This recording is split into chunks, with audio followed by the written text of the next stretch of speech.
모든 만민들아 주를 찬양하여라. 위대하신 우리 주님을 소리 높여 찬양해.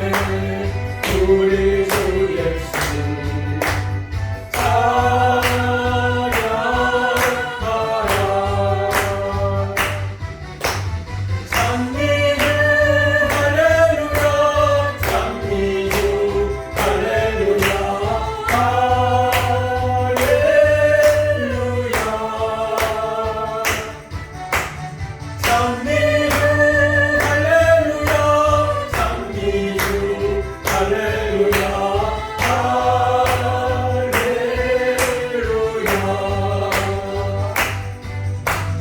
모든 성도들아 주를 찬양하여라. 위대하신 우리 주님을 소리 높여 찬양해. 우리 주 예수 찬양하라.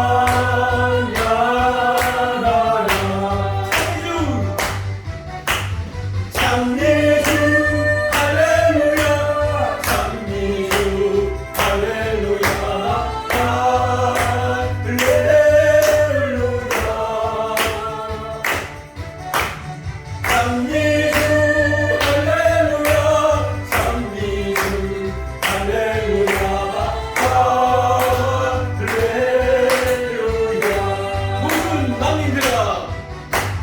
모든 만민들아 주를 찬양하여라. 위대하신 우리 주님을 소리 높여 찬양해. 우리 주 예수 찬양하라.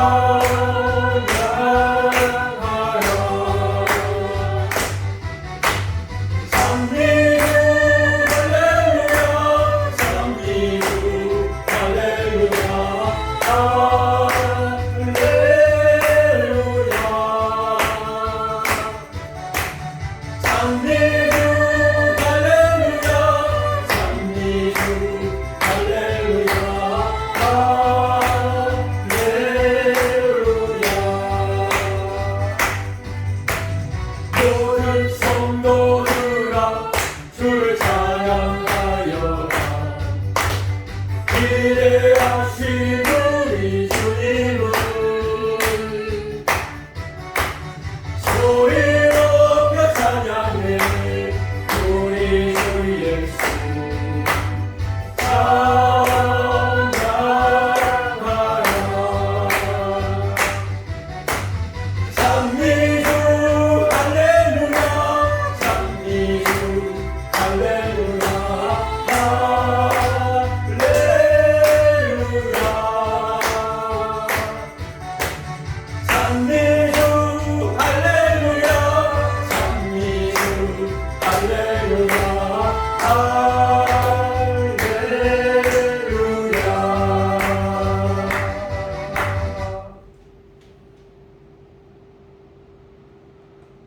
찬송가 258장이겠습니다.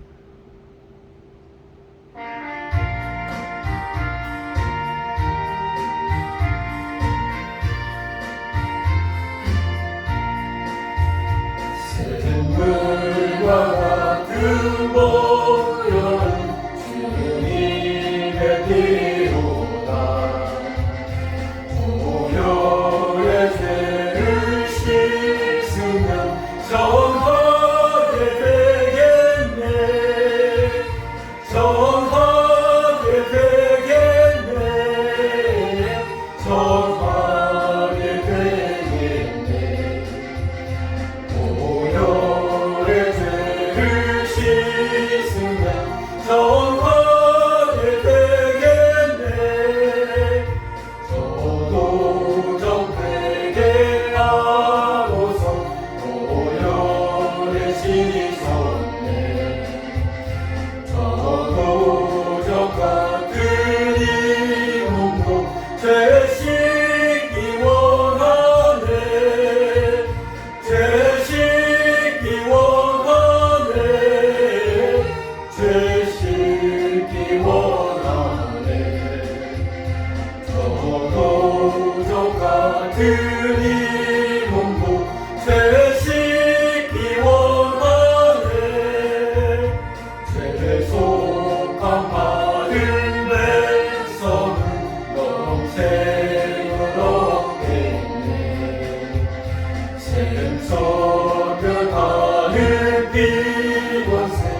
한없이 크도다 한없이 크도다 한없이 크도다 지금 소득하는 비원세 한없이 크도다 날 정케 하신 비보니 그 사랑하였네 살 동안 받는 사랑을 늘 찬송하겠네 늘 찬송하겠네 늘 찬송하겠네 살 동안 받는 사랑을 늘 찬송하겠네 이후에 전국 올라간 어려운 노래로 날 구속하시는 은혜를 늘 찬송하겠네 늘 찬송하겠네 늘 찬송하겠네 날 구속하시는 은혜를 늘 찬송하겠네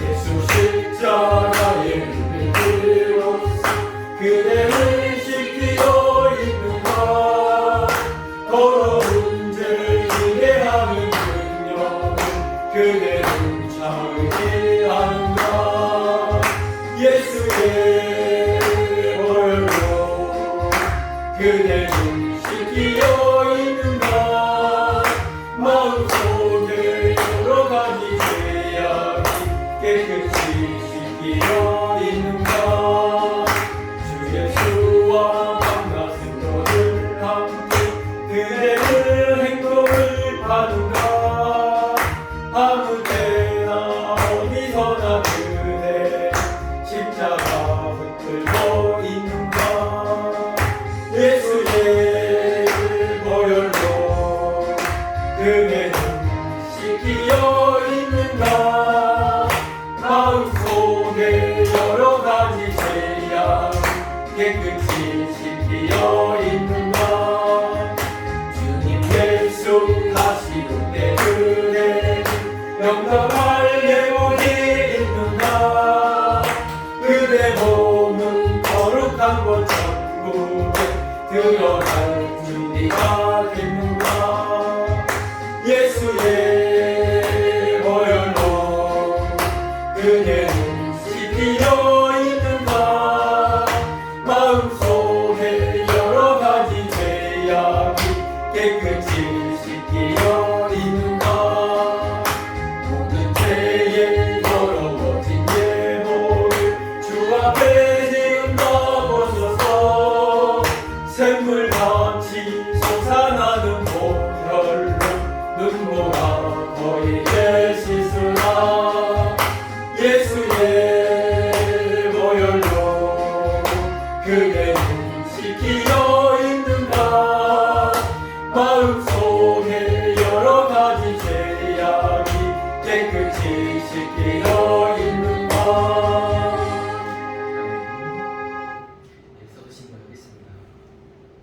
전능하사 진리를 만드신 하나님 아버지를 믿사오니 그 아들 우리 주 예수 그리스도를 믿사오니 이는 성령으로 잉태하사 동정녀와에게 하시고 원조 빌라도에게 고난을 받으사 십자가에 못 박혀 죽으시고 장사한 지 사흘 만에 죽은 자 가운데서 다시 살아나시며 하늘에 오르사 전능하신 하나님 앞에 계시다가 죄로서 산자와 죽은 자를 심판하러 오시리라. 성령을 믿사오며 거룩한 공회와 성부가 수료하는 것과 죄를 사하여 주시는 것과 몸이 다시 사는 것과 영원히 사는 것을 믿사옵나이다. 아멘. 찬송만 하도록 하겠습니다.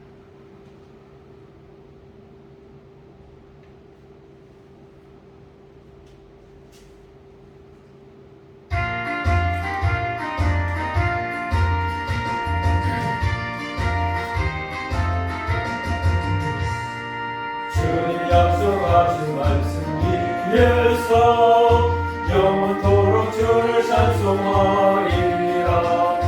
소리 높여 주께 영광 돌리며 약속 믿고 굳게 서리라. 굳게 서리 영원하신 말씀 위에 굳게 서리 굳게 서리 그 말씀 위에 굳게 서리라.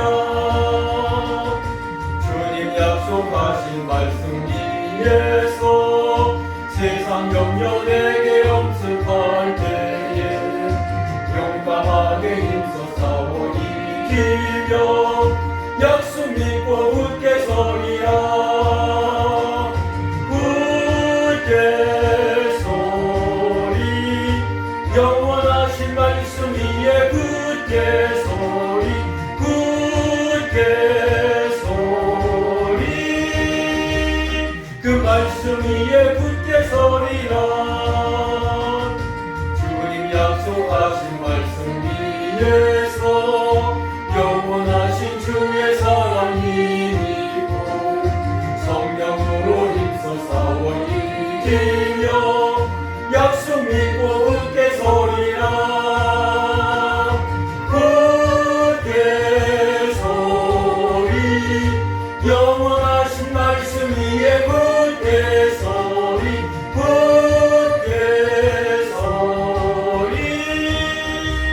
그 말씀 위에 굳게 서리라.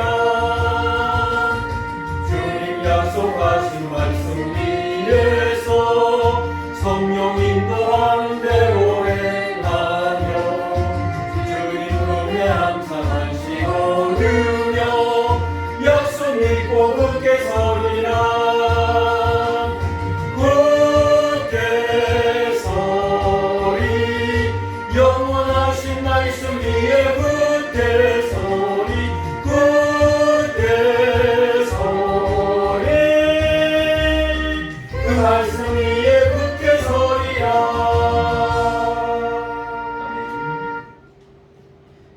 아멘. 오늘 본문 말씀은 민수기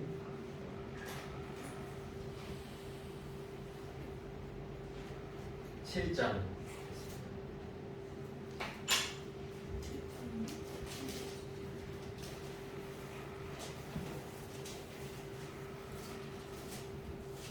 민수기 7장 84절로 89절까지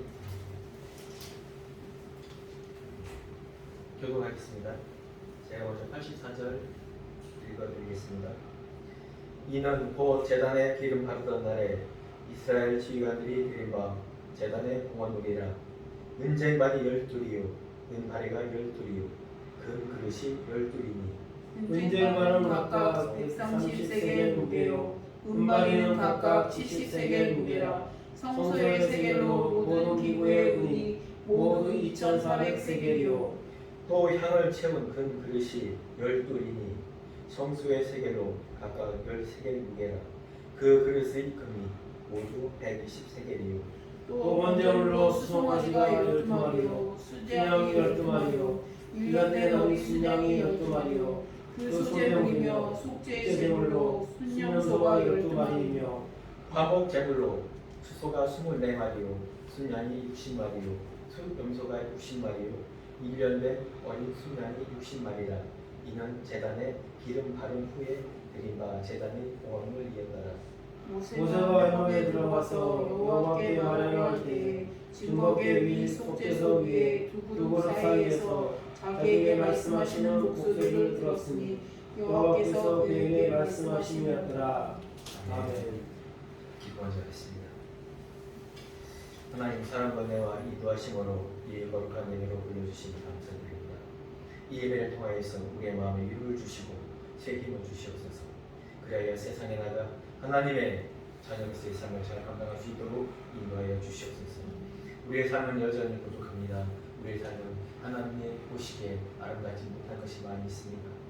이 시간 주님 앞에 내려놓으니 하나님 모든 것을 용서하시옵소서. 이 시간 이 땅에 세워진 모든 교회와 예배 드려지는 모든 곳에 하나님의 은혜와 성령의 충만함이 있기를 간절히 원하옵나이다. 특별히 이 땅에 이 나라 주님 기억하여 주셔서 이 나라가 온전히 하나님을 경외하며 하나님을 두려운 나라가 되게 하여 주시고 이 땅의 젊은이들에게 하나님 힘과 용기를 주셔서 다음 세대에도 이 나라가 예배를 드리는 하나님께 찬양과 경배를 드리는 이 나라가 될 수 있도록 주님 인도하여 주시기를 간절히 원하옵나이다. 특별히 이곳에 행복한 교회를 세워주셨습니다. 이 교회를 통한 하나님의 계획과 하나님의 비전이 있는 줄 아옵나이다. 이 모든 비전과 이 모든 꿈이 하나님의 성령의 인도하심에 따라서 좋은 열매, 아름다운 열매를 맺을 수 있도록 주님 인도하여 주시기를 간절히 원합니다. 하나님 시간 또한 말씀 선포됩니다. 주님 함께하여 주시옵소서. 성령의 두루마리 입혀주시옵소서. 온전히 하나님 말씀만이 전파될 수 있도록 주님 인도하여 주시고 듣는 모든 우리 성도님들 마음에도 온전한 믿음을 주셔서 이 들은 말씀이 심령에 새겨지며 이 말씀이 삶에 영향력을 끼칠 수 있도록 주님 인도하여 주시옵소서. 사랑하신 예수님의 이름으로 기도했습니다. 아멘. 이 본문 민수기 7장 말씀은 정말 이 성막 공헌식이라고 정말 출애굽 이후 1년 후에 세워진 성막을 위해서 이스라엘 백성들이 모여 드려진 정말 가장 큰 인생입니다. 정말 이들은 이곳에서 정말 하나님의 음성을 벗기 위해서 드려지는 그 음성을 실제로 경험했습니다. 백문이 불여 일견이라는 말이 이 성어가 있습니다. 이것은 우리가 10번 아니 100번 듣는 것보다 우리가 눈으로 직접 한번 보는 것, 나아가 우리가 그 일을 직접 우리가 체험하는 것, 그것이 정말 중요하다는 것입니다. 더불어 이 강력한 이 영적 체험은 한 사람의 인생을 바꾸기도 합니다. 나아가 그 가정, 그가 속해 있는 교회, 또 그가 속해 있는 나라까지도 변화시킬 수 있는 것이 바로 이 영적 체험이라고 합니다. 성령 체험 이전과 이후에 예수님의 12제자는 정말 그 삶의 태도가 완전히 바뀌었습니다. 정말 두려움에 떨던 정말 비겁한 자들이었던, 비겁하게만 보였던 그 자제들이 정말 하나님의 말씀을 하여 생명을 다하기까지 말씀을 선포하는 그런 획기적인 일들이 일어났습니다. 바울 또한 다메섹으로 가는 길에서 예수님을 만나 예수님의 음성을 듣고 그의 일생뿐만 아니라 그 유대인의 그 믿음의 역사에 큰 변화가 있었습니다. 우리가 잘 아는 감리교 창시자 요한 웨슬레 1738년에 그는 영적 체험을 하게 됩니다. 영국의 월드스 게이트라는 그곳에 신앙의 모임의 자리에서 그는 로마서의 서문을 읽는 것을 듣게 됩니다. 거기서 마음이 뜨거워졌으며 결국 우리는 죄와 사망의 법에서 헤어날 수 없는 존재, 그러나 성령의 생명의 법으로 우리가 믿음의 구원의 소정의 과정을 거쳐 우리가 완전한 그 구원을 얻는다는 그 말씀에서 이 웨슬레는 큰 믿음의 변화를 받았습니다. 그 이전에 1945년에 정말 풍랑을 만나서 그 모리비안 교도들의 정말 그 풍랑 속에서도 정말 간절히 하나님께 찬양하며 기도하는 모습을 보고 그가 심적인 변화를 받았지만 그 이후 3년 이후에 있었던 이 로마서 소문에서 그 구원의 과정을 읽었을 때 그는 마음에 큰 변화를 받아서 이가 성공회에서 정말 감리교의 창시가 된 계기가 되었던 겁니다. 이렇듯이 영적 체험은 모든 것에 앞서 말씀의 기반이 되어가는 것입니다. 모든 영적 체험이 말씀의 기반이 될 때 이 영적 체험인 것은 그 나라를, 그 교회를 변화시키는 강력한 역사가 일어나는 것입니다.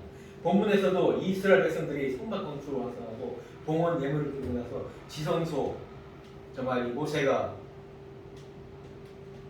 그 대속죄일에 그 예물을 드리고 정말 그 속죄일의 행사를 할 때 그 법궤에서 모세에게 하는 그 말씀이 이스라엘 백성들에게 다 들렸습니다. 그 목소리를 들었던 것입니다. 이 성막은 출애굽한 지 2년 1월 1일 즉 정확히 1년 지난 후에 완성이 되었습니다. 이 성막 봉헌식의 엄숙한 이 장면이 바로 민수기 7장에 이루어진 것입니다. 이 봉헌식을 마치고 모세가 회막에 들어갔을 때 하나님의 목소리를 들었습니다. 이 하나님의 목소리가 음성이 들렸다는 것은 분명히 그때부터 정말 하나님이 본격적으로 이스라엘 백성의 구원에 대한 구원의 여정에 본격적으로 개입하셨다는 것입니다. 이 시간에는 하나님의 음성이 들리기까지 정말 이스라엘 백성들이 행한 일들을 한번 살펴보겠습니다. 7장 1절에 장막 세우기를 끝내고 그 모든 기물에 기름을 발라 거룩히 구별하였다고 합니다. 이 장막 회막 하나님의 거하시는 곳을 지었습니다. 하나님께서 친히 인간 역사에 직접적인 개입을 하시려고 이 땅에 오셨다는 증거입니다.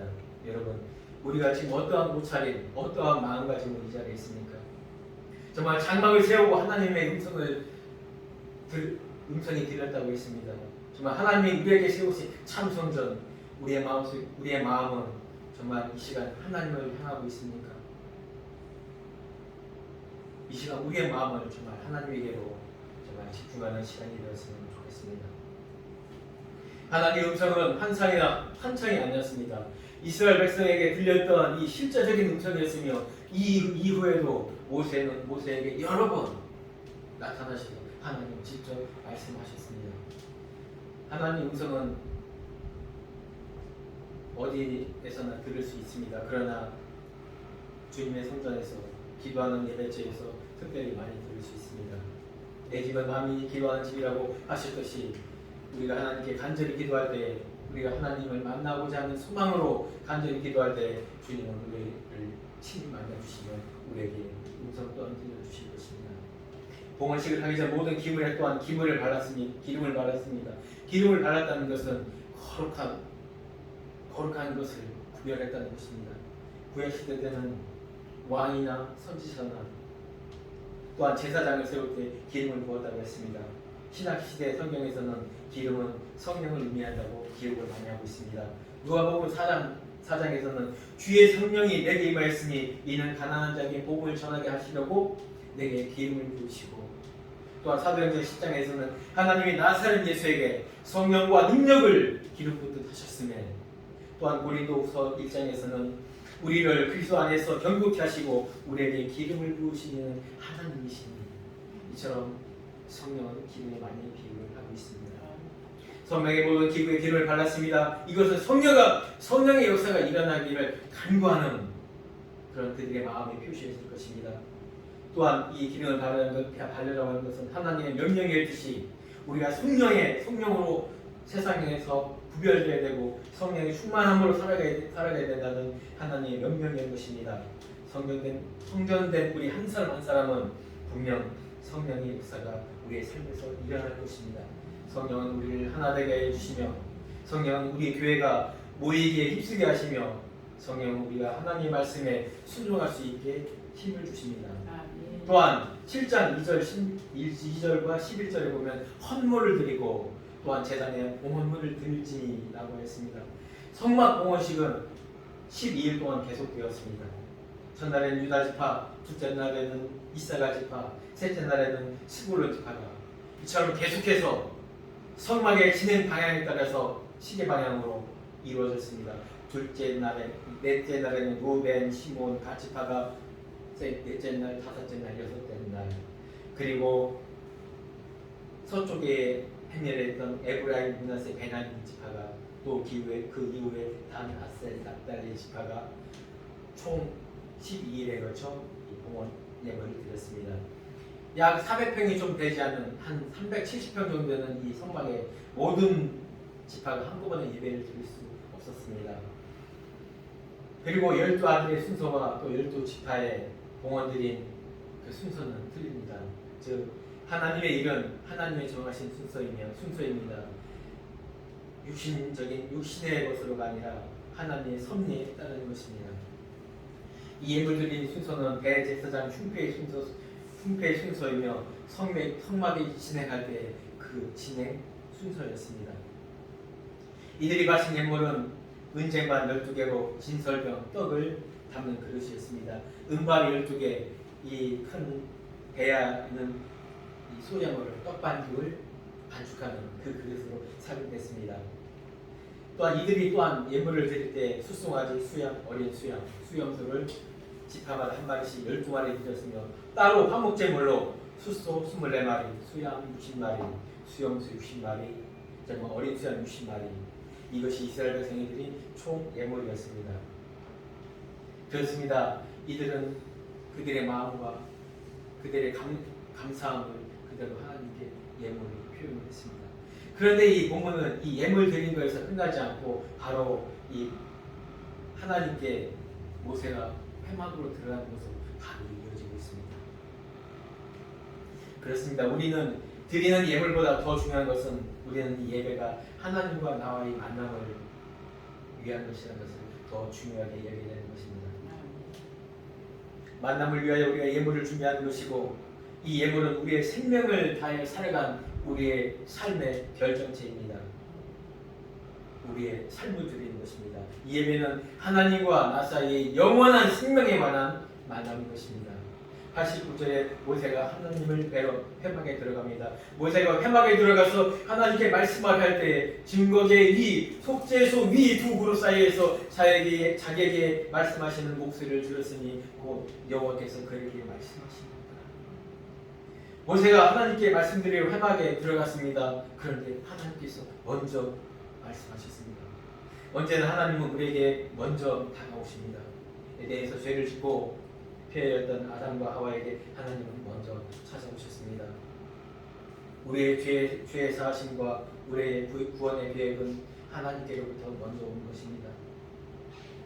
성막 설계도도 모세가 하나님께 먼저 원했던 것이 아닙니다.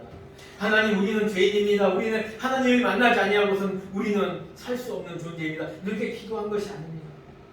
하나님이 죄인 우리를 만나고 싶어 하시고 우리의 죄를 사하여 주시고 싶어 하시고 우리를 하나님의 자녀로 영원히 삼고 싶어서 하나님이 모세를 불러 성막 설계도를 만나시는 그곳에서 우리를 만나시려 했던 것입니다. 이것이 바로 복음이며 은혜였던 것입니다.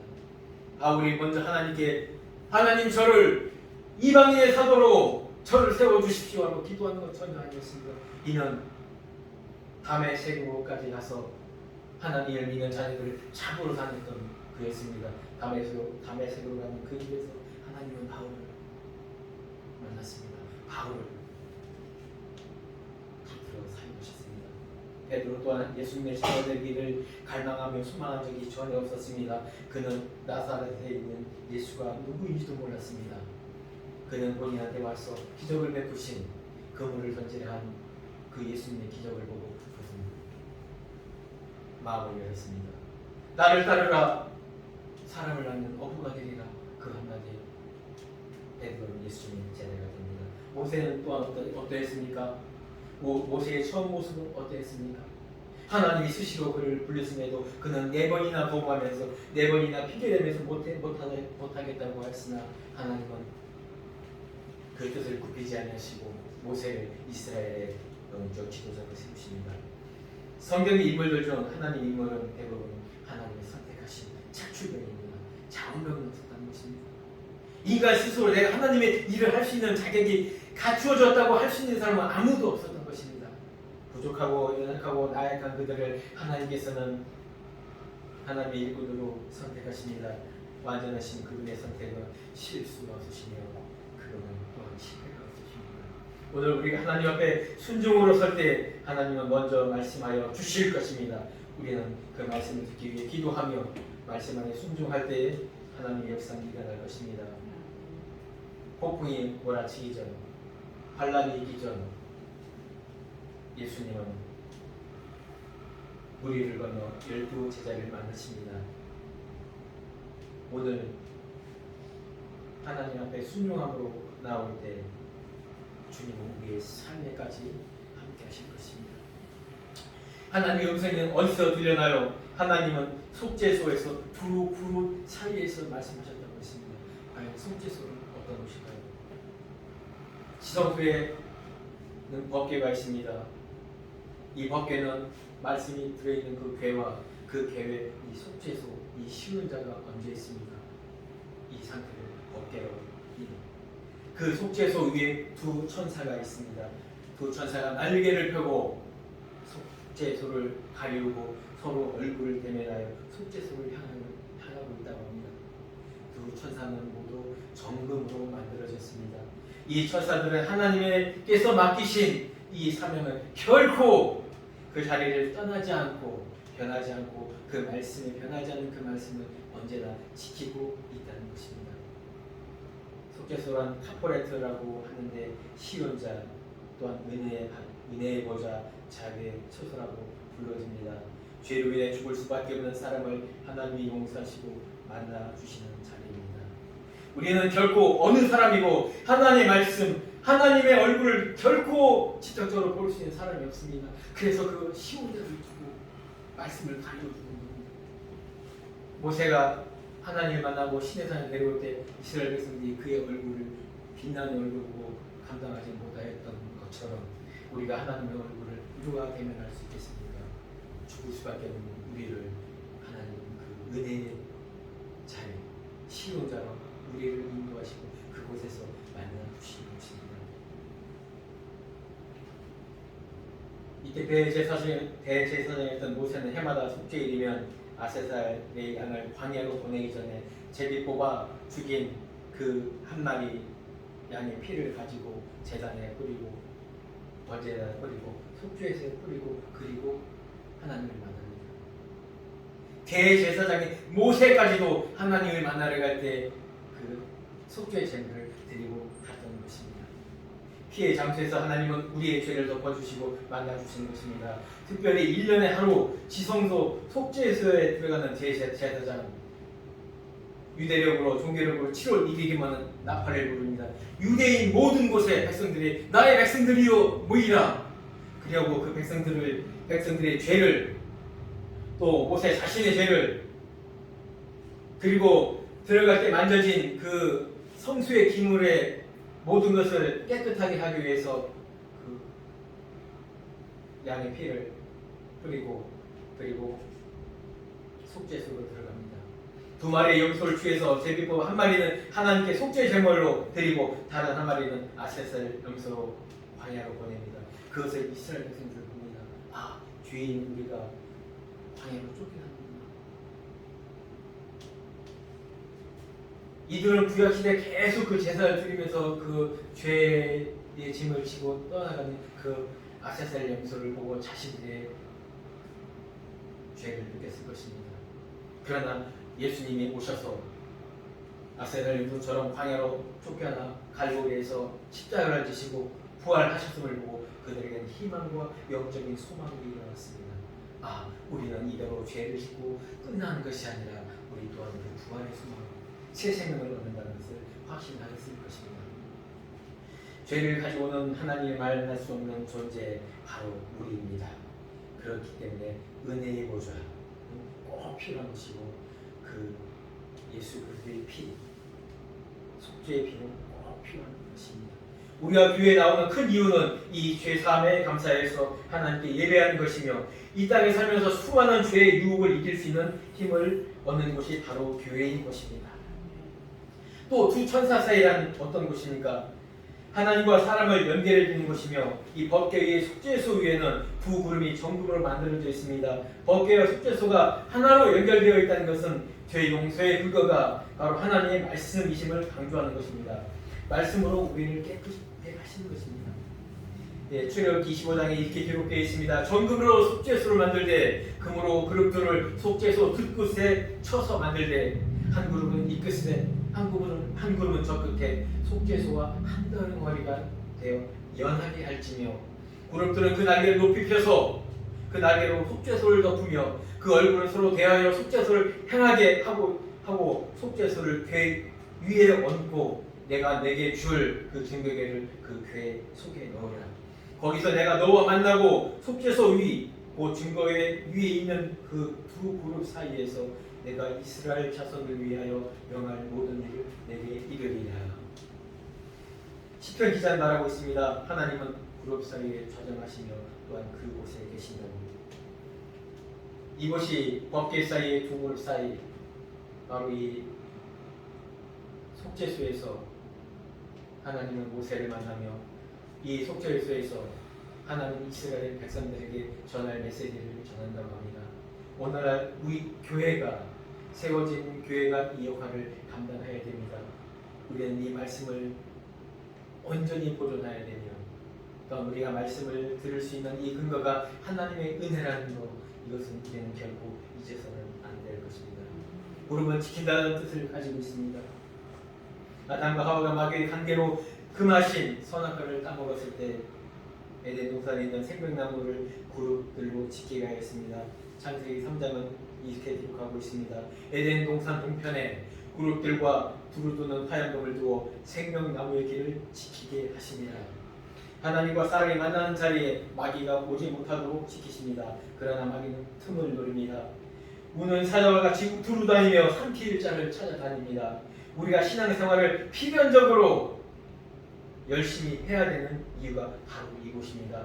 우리는 이제 죄로부터 자유한 존재입니다. 그러나 그것부터 완전한 자유를 얻지 못하면 아직까지도 마귀의 세력이 우리를 유혹하며 우리를 넘어뜨리려고 하고 있기 때문입니다. 오늘도 하나님은 우리를 세상의 테두리에 세상의 종로를 타기를 원하지 않습니다. 하나님은 우리를 때때로 시간을 정하여 우리를 은혜의 보좌 자리로 불러주십니다. 우리는 정해진 이 예배를 힘을 다해서 지켜야 됩니다. 생명의 말씀 끝까지 붙들고 살아가야 됩니다. 우리가 말씀을 마음에 새기고 살 때 마귀는 우리를 넘어지 못할 것입니다. 그 두 그룹 사이에 계신 하나님의 천사가 우리를 또한 지키실 것입니다. 세상살이가 힘들고 때로 포기하고 싶을 때가 있을 것입니다. 그러나 하나님을 찾으십시오. 하나님은 늘 우리 곁에 계십니다. 우리에게 문제가 다가오니까 우리에게 힘든 일이 닥칠 때는 이미 먼저 하나님 우리의 삶에 개입하고 이 문제 해결을 위하여 먼저 일하고 계십니다.